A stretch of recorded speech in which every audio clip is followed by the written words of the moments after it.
देखो, हम क्रिया विशेषण अव्यय की जानकारी देख रहे हैं।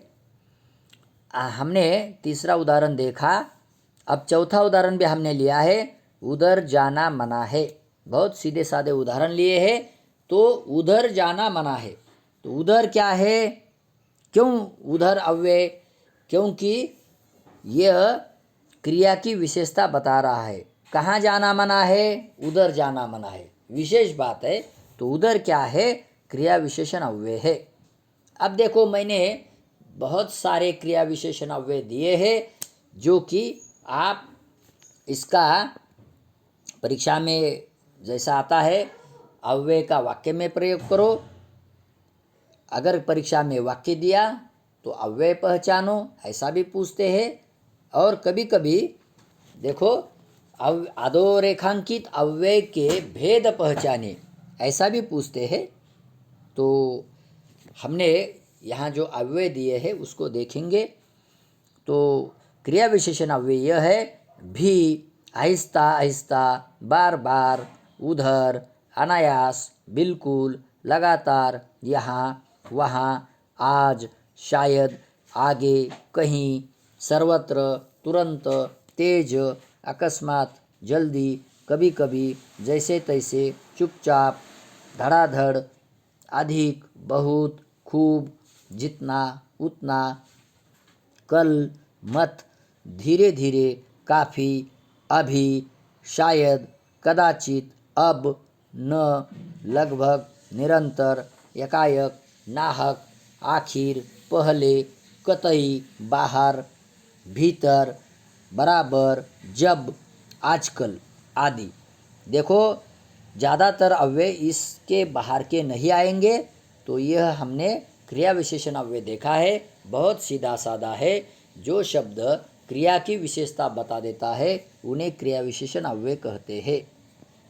अब देखो, अव्यय का दूसरा प्रकार बहुत सीधा साधा है, समुच्चय बोधक अव्यय, जिसको हम देखेंगे। उसकी परिभाषा मैंने शॉर्ट में दी है: दो शब्दों या दो वाक्यों को जोड़ने का काम जो अव्यय शब्द करता है उन्हें समुच्चय बोधक अव्यय कहते हैं।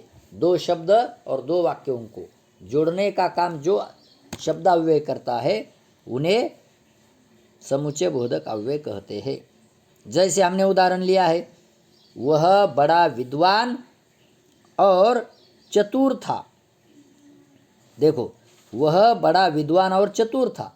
तो वह बड़ा विद्वान यह एक वाक्य है और चतुर था दूसरा। तो और शब्द ने जोड़ा है। तो और क्या है? समुच्चय बोधक अव्यय, क्योंकि दोनों वाक्यों का वहाँ और शब्द ने समुच्चय किया है।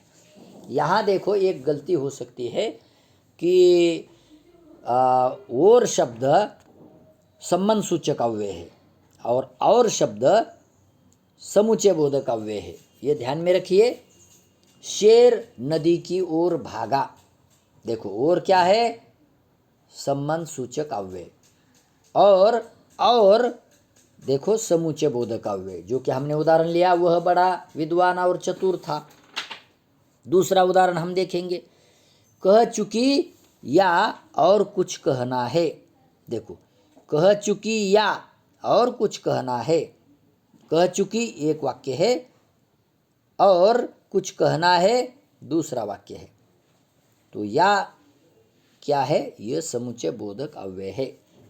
उसे ध्यान आया कि रसीद में कुछ गड़बड़ है। उसे ध्यान आया, यह एक वाक्य है, और रसीद में कुछ गड़बड़ है दूसरा वाक्य है। दोनों वाक्यों को जोड़ने का काम किसने किया है? की शब्द ने किया है। यहाँ भी देखो, थोड़ा सा ध्यान देने की आवश्यकता है।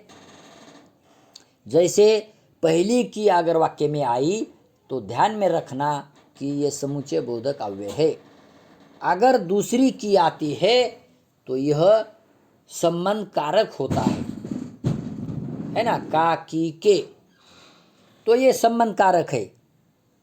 तो ये ध्यान में रखना कि पहली जो मात्रा की होती है वह समुच्चय बोधक अव्यय होती है। अब देखो, ये मैंने उदाहरण 2-3 दिए आपको समझाने के लिए, लेकिन ये जो मैं अव्यय आपको दे रहा हूँ, अव्यय शब्द, तो ये बहुत ही सीधा साधा है। मैंने जहाँ से ये अव्यय लिए है तो देखेंगे, लेकिन, नहीं तो, या, इसलिए, और, क्योंकि, तो, किंतु, सिर्फ, मगर, पर, बल्कि, अथवा, यों, अगर तो, वरना, परंतु, सिवा, भांति, यदि तो, तथापि, यद्यपि, आदि। तो ये अव्यय समुच्चय बोधक अव्यय होंगे। आप ध्यान में रखिए, दो वाक्यों को और दो शब्दों को जोड़ने वाला जो अव्यय शब्द होता है वो समुच्चय बोधक अव्यय होता है। अब हम अव्यय का तीसरा प्रकार देखेंगे, संबंध सूचक अव्यय। बहुत सीधा साधा है, इसकी परिभाषा हम देखेंगे। जो अव्यय संज्ञा सर्वनाम के बाद आकर उस संज्ञा सर्वनाम का संबंध वाक्य के किसी दूसरे शब्द के साथ दर्शाते हैं, उन्हें संबंध सूचक अव्यय कहते हैं। जैसे हम उदाहरण देखेंगे, है ना। जो अव्यय संज्ञा सर्वनाम के बाद आकर, ध्यान में रखिए, उस संज्ञा सर्वनाम का संबंध वाक्य के किसी दूसरे शब्द के साथ दर्शाते हैं, तो उन्हें संबंध सूचक अव्यय कहते हैं। जैसे लड़का उनके साथ रहने लगा, तो यहाँ संज्ञा आई है लड़का। कौन सी संज्ञा है? लड़का, जातिवाचक संज्ञा, और उनके सर्वनाम है। तो लड़का उनके साथ रहने लगा, किसके साथ? उनके साथ। तो यहाँ लड़का उनके साथ, मुलगा त्यांच्या बरोबर राहू लागला, असा मराठीत अर्थ आहे। लड़का उनके साथ रहने लगा, तो साथ क्या है? यहाँ संबंध सूचक अव्यय है। दूसरा उदाहरण हमने दिया है, मेरे घर के सामने डाकघर है।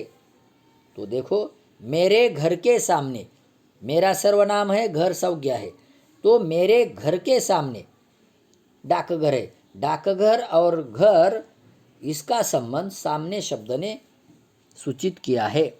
तो सामने क्या है? संबंध सूचक अव्यय। तीसरा उदाहरण हमने लिया है, गाड़ी मथुरा की ओर जा रही थी। तो गाड़ी ये संज्ञा है, मथुरा की ओर जा रही थी, तो और क्या है? संबंध सूचक अव्यय। मैंने आपको पहले बता दिया समुच्चय बोधक अव्यय में कि और शब्द संबंध सूचक होता है और शब्द समुच्चय बोधक होता है। ये थोड़ा गलती करने वाला होता है और ये परीक्षा में हमेशा पूछा जाता है। थोड़ा हम मुश्किल में पड़ जाते हैं, इसीलिए और शब्द संबंध सूचक अव्यय है। अब देखो, चौथा उदाहरण हमने यहाँ देखा है, मास्टर जी उसके पास आए। देखो, मास्टर जी उसके पास आए, तो मास्टर जी संज्ञा और उसके सर्वनाम, उसके पास आए, तो पास क्या है? संबंध सूचक अव्यय। तो संबंध सूचक अव्यय की जानकारी हम देख रहे। अब देखो, संबंध सूचक अव्यय कौन कौन से हैं उसकी हम जानकारी देखेंगे। जैसे अव्यय शब्द देखो, बिना, के सामने, आगे, पीछे, पास, नज़दीक, आसपास, बाहर, है ना। घर की, जैसे कि घर के बाहर शेर है या घर के बाहर शेर खड़ा है, तो बाहर, ऐसा इस अव्यय का हम वाक्य में प्रयोग करेंगे। ये मैंने आपको स्वाध्याय के रूप में अव्यय दिए हैं जो कि बहुत सीधे साधे हैं। अंदर, पहले, बाद, पश्चात, है ना। मैं उसके पश्चात आई, है ना। उपरांत, द्वारा, जरिए, निमित्त, सहारे, लिए, जैसे के लिए, वास्ते, खातिर, हेतु, कारण, भांति, तरह, अनुसार, है ना। जैसा, दरम्यान, बाद, बावजूद, खिलाफ, उल्टे, विपरीत, प्रतिकूल, अलावा, रहित, बगैर, करीब, ये आदि। समझो कि थोड़े से रह गए होंगे, लेकिन ज़्यादातर ये अव्यय परीक्षा में डेफिनेटली पूछे जाते हैं। देखो, अब हमने ये संबंध सूचक अव्यय की जानकारी देखी है, बहुत सीधा साधा है। अव्यय का हम चौथा प्रकार देखेंगे, विस्मयादि बोधक अव्यय। अब विस्मयादि बोधक अव्यय किसे कहते हैं, उसकी परिभाषा क्या है? जो अव्यय किसी न किसी तीव्र मनोभाव को व्यक्त करते हैं उन्हें विस्मयादि बोधक अव्यय कहते हैं। जो अव्यय तीव्र मनोभाव को व्यक्त करते हैं, है ना। जैसे मनोभाव क्या होते हैं? हर्ष, शोक, उल्लास, दुख, शोक, घृणा, तिरस्कार, ये मनोभाव है। तो इसको व्यक्त करने वाले शब्द को अव्यय कहते हैं, है ना। उसे विस्मयादि बोधक अव्यय कहते हैं। अब देखो, मैंने उदाहरण दिए हैं। अरे अभी 5 ही बजे हैं, है ना। अरे अभी 5 ही बजे है, तो अव्यय कौन सा? विस्मयादि बोधक अव्यय अरे। ज़्यादातर विस्मयादि बोधक अव्यय, ट्रिक ध्यान में रखिए कि पहले ही आते हैं, वाक्य के पहले ही आते हैं विस्मयादि बोधक अव्यय। दूसरा हमने उदाहरण दिया है, छी, उद्गारवाचक चिन्ह दिया है। शहर में इतनी गंदगी, फिर उद्गारवाचक चिन्ह, यानी कि विस्मय सूचक चिन्ह। शहर में इतनी गंदगी, तो छी क्या है? विस्मयादि बोधक अव्यय। तीसरा उदाहरण हमने दिया है, बाप रे, विस्मय सूचक चिन्ह, इतना बड़ा सांप, तो बाप रे विस्मयादि बोधक अव्यय है। देखो, चौथा उदाहरण हमने दिया है, हाँ मैं बेच दूंगा, तो हाँ मैं बेच दूंगा, तो हाँ क्या है? विस्मयादि बोधक अव्यय। पांचवा उदाहरण हमने लिया है, हे भगवान, विस्मय सूचक चिन्ह, हमारी रक्षा करो। देखो, तो हे भगवान क्या है? विस्मयादि बोधक अव्यय। बहुत सीधा साधा है, ध्यान में रखना कि ज़्यादातर ये अव्यय पहले ही आते हैं। अब देखो, कुछ विस्मयादि बोधक अव्यय मैंने यहाँ दिए हैं, बहुत सीधे साधे हैं। देखो, अब ओह, विस्मयादि बोधक अव्यय, हे भगवान, शाबाश, हाँ, खैर, अच्छा, बापरे, काश, अरे, अह, वाह, कैसा है रे, भला, वाह, धन्य, वाह वाह, हाय, अरे रे, है, क्या, ठीक, छी, हट, बहुत अच्छा, अजी, लो, क्यों, क्यों बे, अबे, राम राम, हे राम, चुप, ठहरो, आदि। इसके बाहर का तो नहीं आ सकता, लेकिन कुछ अगर रह गया हो तो आदि इत्यादि। ऐसा परीक्षा में देखो, अव्यय पहचानो, वाक्य देंगे, हम अव्यय का भेद पहचानेंगे, बहुत सीधा साधा है। और अव्यय का वाक्य में प्रयोग करो, ये भी पूछेंगे, अव्यय देंगे। जैसे कि समझो अरे रे दिया, तो हम क्या करेंगे? उसका वाक्य में प्रयोग करेंगे। और समझो कि हाँ मैं बेच दूंगा, ऐसा अगर वाक्य दिया, तो यह अव्यय प्रकार कौन सा है, यह भी पूछेंगे। तो ऐसे 2 तरीकों से यह अव्यय आता है। कभी कभी ये भी देते हैं कि अधोरेखांकित, है ना, अव्यय का भेद जानिए या भेद लिखे, है ना। आपको वो अधोरेखांकित अव्यय शब्द भी देते हैं, उसका हम भेद लिखेंगे। तो मुझे लगता है ये अव्यय आपके समझ में आया होगा। आप इस चैनल को सब्सक्राइब करिए। धन्यवाद।